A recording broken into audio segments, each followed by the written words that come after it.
welcome to the Nightline. Thank you for joining us. I am Razi Ahmad. And here with me, Cheryl Shamina. As always, it's a pleasure for you to join us tonight. Now, to the headlining stories. The Sarawak government is aiming to bridge the gap in the education system. Chief Minister Dato Patinggi Abang Johari Tun Openg said this is to ensure that all students in the state have equal access to education. We have been implementing initiatives to ensure that Sarawak students generally will have access to the same, if not better quality of education as their peers in Semenanjung, Malaysia.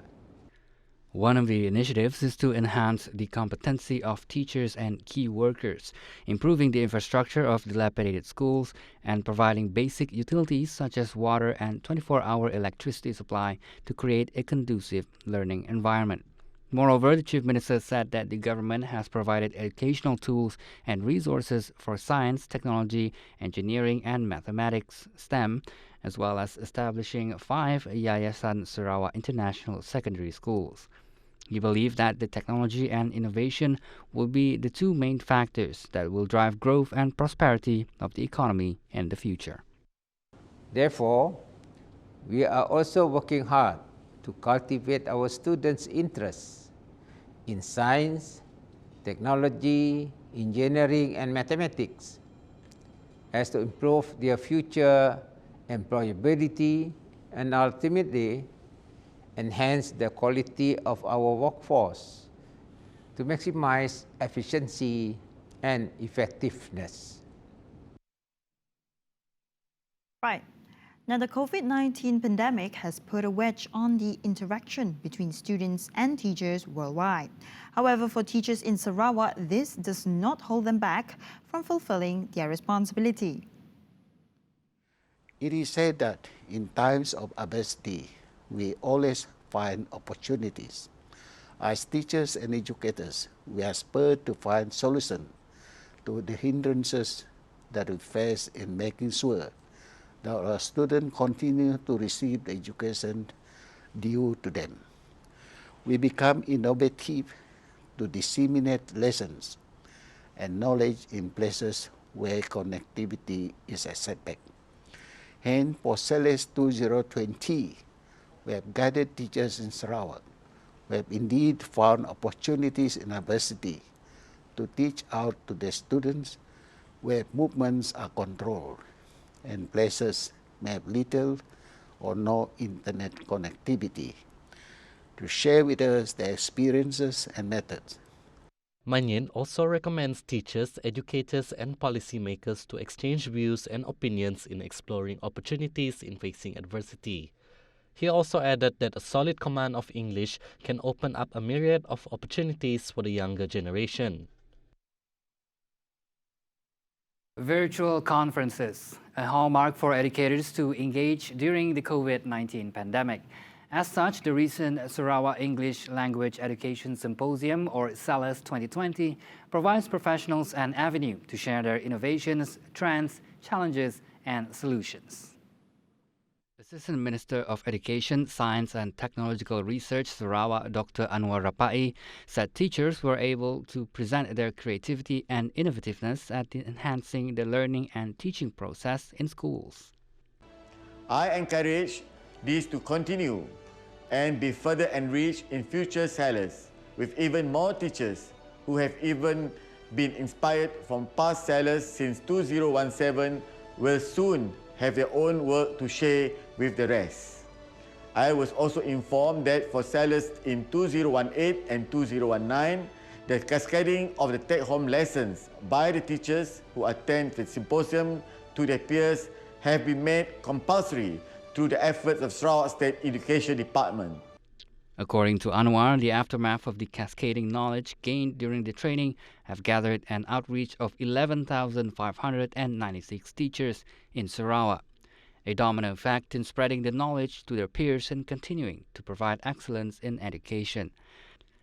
Anwar hopes the virtual engagement will continue among participants and experts up till the next symposium next year, through a platform provided by the Ministry of Education, Science and Technological Research for teachers to post new content and video.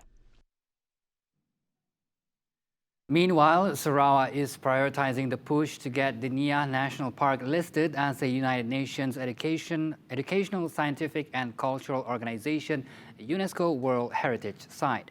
Sarawak Minister of Tourism, Arts, Culture and Youth and Sports, Abdul Karim Rahman Hamzah, said they are currently in the process of upgrading the facilities at the park in order to be officially recognized by the organization. According to Sarawak Assistant Minister of Urban Planning, Land Administration and Environment, Dato' Haji Len Talif Saleh, this effort will be done in stages. Country yang mengurusannya, they have a limit to the number of each country per year. Yeah. Satu. Jadi oleh sebab itulah kita masih berbincang dengan Kementerian supaya to advancekan Niah disenaraikan di peringkat yang teratas. Right. Now, the management of national parks in Sarawak is now completely under the responsibility of Sarawak Forestry Corporation, or SFC. Deputy Chief Minister Dato' Ahmad Awang Tengah Ali Hassan said this move is in line with restructuring of Sarawak Forest Department, or JHS, that was approved by the state government earlier this year. On Friday, JHS officially handed over the National Parks Management Plan to SFC. Ini bagi memastikan tiada perpindahan tugas pelaku pada masa akan datang, selain memastikan Jabatan Hutan Sarawak dapat melaksanakan fungsi mereka dengan lebih baik pada masa akan datang. He said this in a speech when officiating the launching ceremony of SFC official headquarters and its new website at the Baitul Makmur building in Kuching. According to him, the move is meant to transform the administration of national parks without conflicts between different organizations. Hello there and welcome back. A Filipino crew member of an oil and gas vessel off the coast of Bintulu was found positive for COVID-19, the only new case recorded in Sarawak on Friday. State Disaster Management Committee (SDMC) said this brings the total number of positive cases in the state to 1,074. Detected in Bintulu, this latest case is an Import A case where the individual was found positive after being tested for work purposes. The Filipino national from Manila entered Malaysia via Kuala Lumpur to work on an oil and gas vessel in Bintulu on November 13, 2020. SDMC said the case has been admitted into quarantine center in Petaling Jaya to undergo quarantine for 14 days, which is compulsory for foreign nationals. Employers are urged to be vigilant against any private companies offering COVID-19 swab test services. Malaysia Medical Association MMA President Professor Dato' Dr. Subramaniam Muniandi said private companies with no background in the medical sector seem to be targeting general practitioners who are fighting COVID-19. These companies would attempt to persuade doctors to accept the lowest prices, especially with the professional services provided. He added this is only done to get larger discounts from employers. Wary of the matter, Subramaniam said in the event that doctors are not paid accordingly to the work done, the cost of swab tests could not be borne, thus affecting the quality of treatment. However, Subramaniam stressed that antigen rapid test kit testing can only be done by professional medical officers who are trained according to the guidelines for infectious diseases stipulated by the Ministry of Health. Tourism is one of the state's most important sources of employment and revenue. However, the onset of the COVID-19 crisis early this year saw a decline in the industry, a staggering drop of 71.5%, with only 1.1 million tourist arrivals compared to the same period in 2019. Minister of Tourism, Arts and Culture Dato' Abdul Karim Rahman Hamzah described the decline in tourist arrivals as a big dilemma for Sarawak's tourism industry. Reviewing the matter, Karim said that as a result of the policies that were implemented to contain the COVID-19 pandemic, the state faced the unprecedented experience of having no international tourists. In the effort to ensure that the tourism industry can flourish again, the ministry is organizing the Tourism Awareness Program as a platform to prepare local tourism players in the aftermath of the COVID-19 crisis.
The port economy is seen to show early signs of recovery following the economic downturn that was brought on by the COVID-19 pandemic. This also included the port of Bintulu, which was dealt a severe blow in the global economic downturn. Bintulu Port Director Dato' Muhammad Medan Abdullah hopes that the economic recovery will be continued with the compliance of standard operating procedures. Okay, I think in terms of the pandemic, which has come to infect the whole world, okay, so the impact of all ports in all over the world, I think, has been impacted, and sama dengan di Bintulu Port, okay. Tapi dalam suku pertama, dia punya impact tak berapa nampak sangat, tapi dalam suku kedua kita nampak menjunam dari segi throughput lah. Tapi dan suku yang ketiga kita nampak ada peningkatan macam recovery balik, so itu ada tu petanda yang baik. Kita harap recovery akan terus recover, itu harapan kita lah. Reviewing the matter, he said it was important to continue the efforts in economic recovery as effective port governance plays a central role. Hence, the compliance of SOP and the use of PPE has to be emphasized in facing the new normal. Meanwhile, he added that the port economy will recover depending on the measures taken towards the COVID-19 pandemic.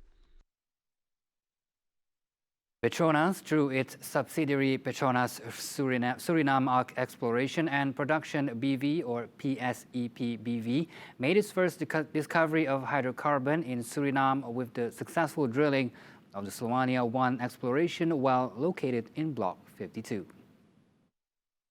Block 52, which covers an area of 4,749 square kilometers, is located north of the coast of Paramaribo, Suriname's capital city, situated within the prospective Suriname-Guyana basin, where several major hydrocarbon discoveries have been made. Petronas Exploration and Upstream Vice President Emiliana Rice-Oxley said that with that success, it will provide the drive for Petronas to continue exploring in Suriname, which is one of their focus basins in America. She added that the Sloania-1 exploration also found several hydrocarbon-bearing sandstone packages with good reservoir qualities in the Campanian selection. She also hopes that the cooperation with ExxonMobil Exploration and Production, Suriname ENP BV, will strengthen their partnership besides moving towards offering clean energy to the market. Now, the commercial settlement agreement inked between the Sarawak and Petroleum Nasional Berhad, or Petronas, signals a new beginning for the oil and gas industry in the state. This should pave the way for more local companies in Sarawak to be involved in the industry's development. Speaker President Dato' Rahman Leribo said that, in line with the agreement being signed, local oil and gas players will be given more opportunities to be involved in the oil and gas activities in the state. Dengan termeterainya perjanjian ini telah memberi lebih banyak peluang untuk pemain-pemain industri minyak dan gas di Sarawak untuk mendapat lebih kerja-kerja yang ada di masa akan datang. Dan saya amat-amat bersyukur kerana di atas kestabilan politik negeri Sarawak, kita dapat merasai apa yang telah diperjuangkan oleh mereka dapat dirasai oleh anak-anak dan rakyat negeri Sarawak. He also revealed that with Petronas' greater involvement in the state's oil and gas exploration, the cooperation will benefit Petros in terms of skill exchange. The agreement signifies another important milestone for Sarawak as its oil and gas industry has potential to be an international industry player. Kita berharap Petronas akan memberi ruang, memberi didikan yang lebih kepada Petros. Semoga kerana Petros adalah sebuah syarikat kerajaan negeri yang baru muncul dan diharap ianya akan menjadi lebih berjaya dengan jayanya bukan saja di Malaysia, mungkin akan berkembang di luar negara. All right, welcome back. The state government is committed to upgrading infrastructure such as road resurfacing in the Syrian division. A sum of about 883,000 ringgit has been allocated for the upgrading of roads to Ayer Manis School, Taman Pasir, Taman Kozi, and Taman Kakai. Bukit Semuja Assemblyman John Ilus witnessed the handing over of the aforementioned projects to Armada Construction at Taman Pasir today. Under this year's Rural Transformation Project, a sum of 200,000 ringgit was allocated to upgrade the road to Ayer Manis School. For the other three projects, 682,766 ringgit has been allocated in total. He said that the projects are expected to be completed in February next year. The completion of the projects is hoped to bring great convenience to the people in the area. The Olympic Council of Malaysia, or OCM, describes the Malaysian Ministry of Youth and Sports' effort in expanding the pension scheme for athletes who have competed at the Olympic as right on time. OCM President Tan Sri Muhammad Noriza Zakaria said the pension scheme to honour the athletes' contribution towards the country.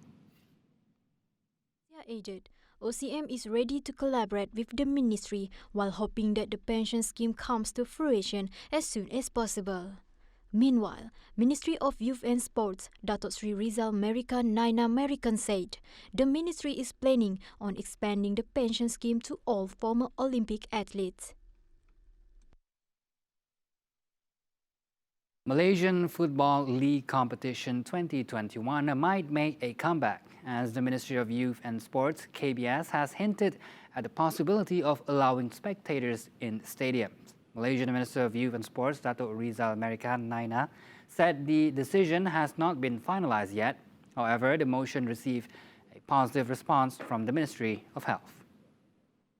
According to Rizal, it is in line with the announced sports bubble model, apart from burgeoning the contribution of sports to economic growth without flaunting the stipulated standard operation procedures. Meanwhile, former president of Johor Football Association, Tunku Ismail Sultan Ibrahim, shared the good news on the possibility of entering the stadium this season to football fans. Tunku Ismail further said that while the SOP is being deliberated, the number of spectators allowed will be based on the capacity of the stadium, which is only 10% of its full capacity.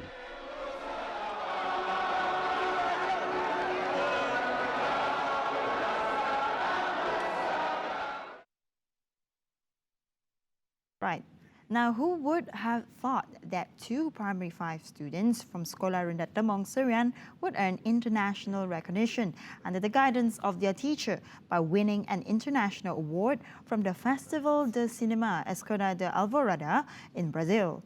The animated film by Makarez Sawet and Nabiatul Daniah Zulfikar Muhammad Zulfadil, titled Batu Bijanji, which in Bidayuh means Stone Promises, won the Best Animated Film in the primary school category.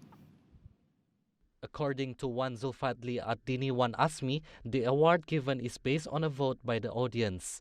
According to the local press, the animated film took 10 days of using the rotoscoping technique, which is an animation technique that animators use by tracing over picture footage frame by frame to produce realistic movements. A massive 14-foot crocodile was caught by firefighters inside Jayatiasa Simalau plantation drainage in Bintulu Coastal Road. According to the Chief of the Fire and Rescue Department of Malaysia, Law Po Kiong, his party received a report on the crocodile around 3:20 p.m. from the public. Batunia Fire Station in a statement said after receiving a call requesting assistance to catch the reptile, they responded with a team of 6 firefighters deployed to the location.